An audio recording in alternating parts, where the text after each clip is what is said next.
Nadakma ng mga otoridad ang dalawang drug suspect kabilang ang angkas ng motor sa checkpoint na may dalang 100 gramo ng shabu na may halagang 680,000 pesos sa bahagi ng Levi Mariano Street, Barangay Ususan, Taguig City.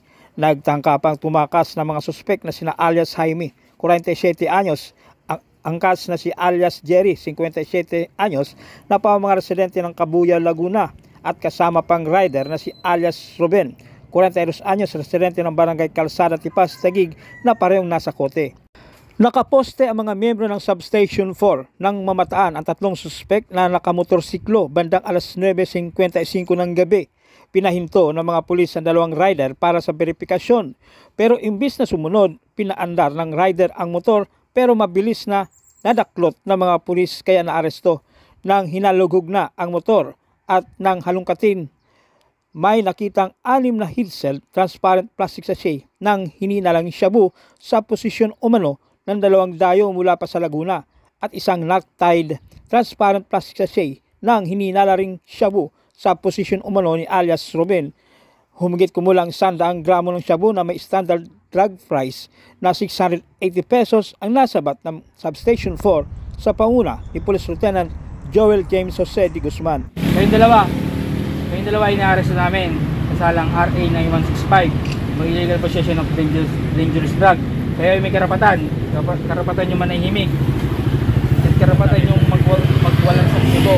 Kung ano nyo man sasabihin ay pwede maging laban o pabor sa inyo sa lahat ng hukuman dito sa Pilipinas. May karapatan din kayo kumuha ng sarili ng abogado. Kung wala kayong kakayahan, ang gobyerno magbibigay sa inyo na isa.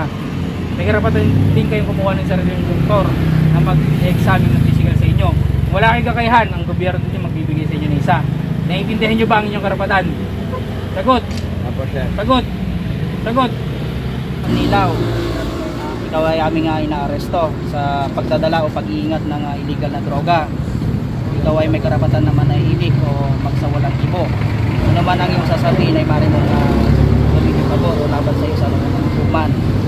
Ikaw ay may karapatan na kumuha ng sarili mong abogado na magtatanggol sa iyo sa husgado. Kung wala, ito ay pagkakalob sa iyo ng gobyerno.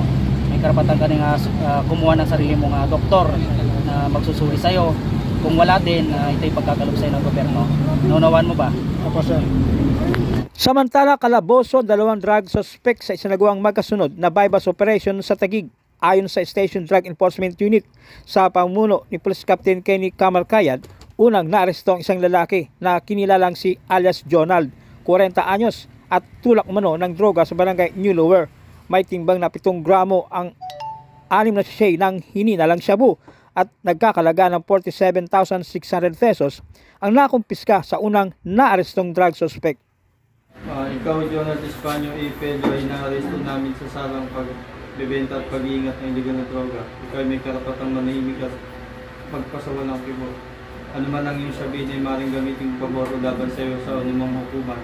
May karapatan ka kumuha ng sarili mong abogadong iyong nais. At kung ito hindi mo kaya, ang gobyerno maglalaan ito para sa iyo. May karapatan ka rin kumuha ng doktor na iyong tagapagsulit. Pag ito ay hindi mo kaya, ang ating gobyerno maglalaan ito para sa iyo. Naintindihan mo ba ito?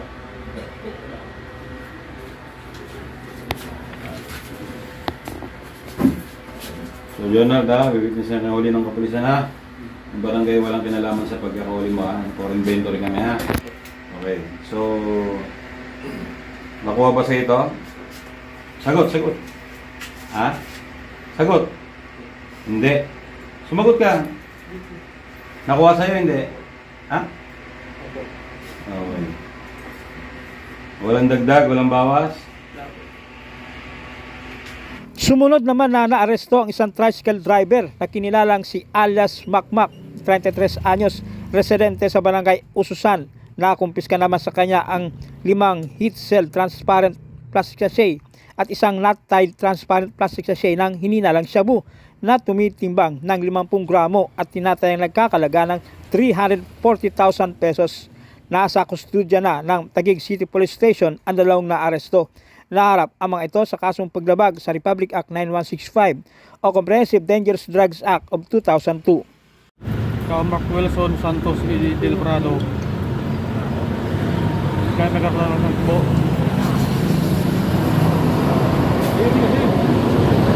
Nag-video lang. del Prado.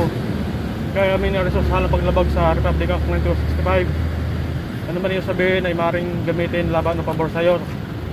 Kaya may karapatan kumuha ng sarili mong abogado na iyong pili upang ikaw ay pagtanggol. Kung ikaw walang kakayanan, ikaw pagluluban ng isa.